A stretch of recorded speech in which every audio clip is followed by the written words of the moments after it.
Hi, my name is Sylvie. I am a certified health coach and yoga instructor, and in today's video I share how to keto diet for weight loss and health. And it's not what you think. You're not going to have to count your macros and log your foods for more than 7 days. The goal is simply to use the keto diet to help your body become metabolically flexible. Now, how to know if you should keto diet for weight loss in the first place? I have a few tips to help you determine if the method I am going to lay out is right for you. Do you struggle with food cravings? You feel like you want to eat even when you're not hungry? Or do you feel like you need something sweet? Sometimes even after a large meal, you're like feeling full, but you still want to eat that something sweet at the end of your meal. Do you feel hangry when you have to go any length of time without food? You find fasting really difficult, even if it's just fasting until lunch. Do you struggle with feelings of guilt around food because there's this constant battle in your mind where you know you're not hungry, you know you shouldn't be eating this or that, but you feel like you can't help it? Do you notice signs of inflammation like fatigue, redness on your face, or puffiness? If you've noticed one or more of those signs, I think you'll benefit from this way that I will share to keto diet for weight loss and health, because I actually just went through this myself, and I'm not trying to lose weight anymore. I just wanted to sustain my health, and I was noticing some of my symptoms that I just described were coming back. And so I decided to be proactive about it. And really, that's what it's all about. You want to be proactive when it comes to your health, and always listen to your body. Pay attention to the signs it's sending you and do something about it before it gets worse. Now, I'm going to lay out step by step my method and what I did. But if you want more information, like for example, my keto diet plan and all the keto recipes that I used, you can click on the link in the description below where you'll find my blog post, and I share a lot more information in the blog post. This video is meant to be quick, just giving you the most important steps that you can take to see a difference.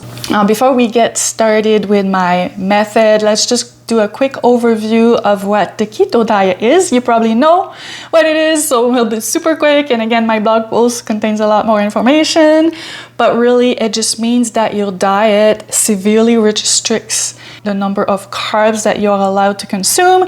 So you will be eating a diet that is really low in carbs, that is really high in fats, and moderate in the number of protein. So the number of your total calories should be 5% carbs, 25% protein, and 70% fat.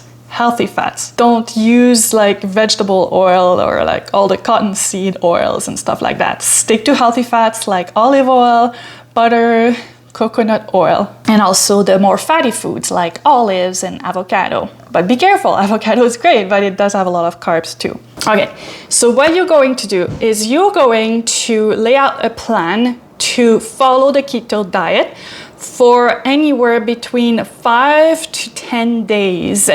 And you're going to pick a start date, allow for a possible keto flu around day 3 or 4.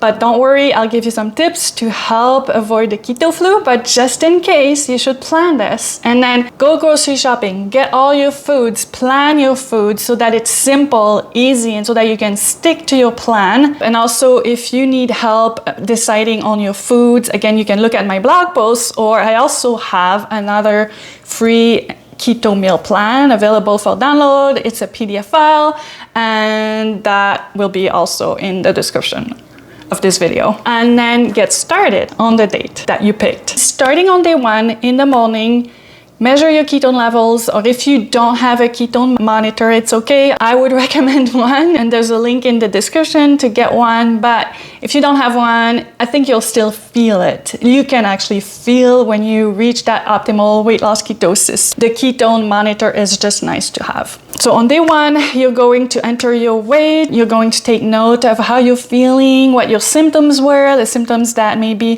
made you decide to get started in the first place. And then you're gonna start logging all your foods. I use MyFitnessPal, but there are lots of other platforms you can use to do that. Also, another thing that you should try starting on day one is to drink a lot of electrolytes. I used a supplement that I bought. It's just a mixture of collagen and electrolytes, and I think it really worked well. The fact that I started taking that on day one it helped me avoid the keto flu. When last time I did a keto cycle, I didn't do that, and even though I was fasting every day and achieving ketosis almost every day, I still got the keto flu. So the fact that this time I didn't get it, and I wasn't even fasting, I wasn't even getting into ketosis on most days, to me, I think that was the main reason. So I highly recommend that you start including electrolytes into your plan every day, even before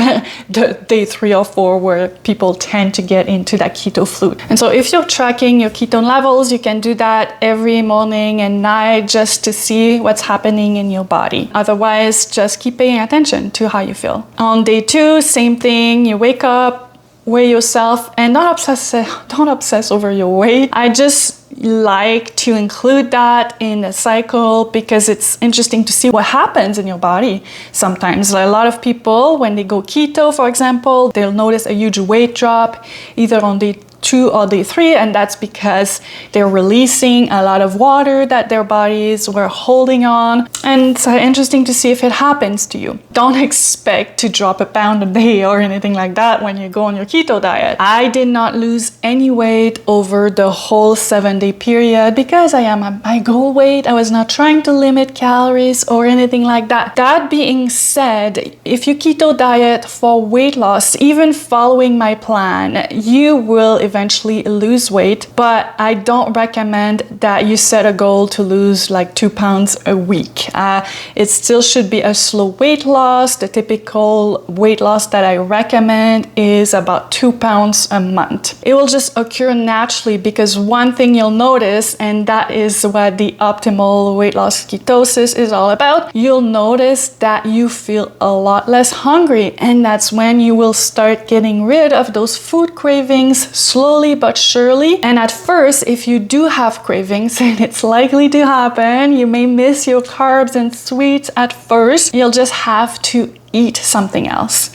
You can eat even if you're not hungry. Don't give yourself a hard time. Don't guilt yourself into not eating because you're not hungry. Just eat. But eat the foods that are keto approved and that won't bring your carb ratio above the 5% mark of your total calorie number. So keep sticking to your plan, keeping track of this data, and most likely around day 5, you'll start feeling a huge difference in your appetite, and it'll really drop. And if you measure your ketones and you notice that your ketone levels are above 1.0 before noon, and if you feel like different, more energy and less hungry before noon, mission accomplished. You're done. You can start easing out of your keto cycle the next day, or if you're enjoying how you're feeling, just stick with it until the end. It's a personal decision. If your goal is weight loss, then I recommend that when you ease out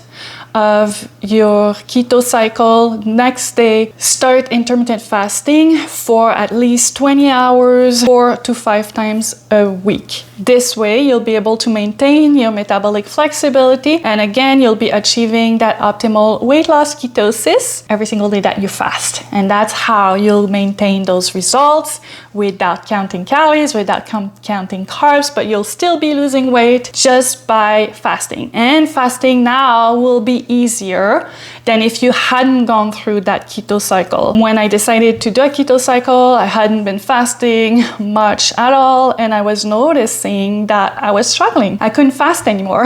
And that brings me to the next point of this presentation.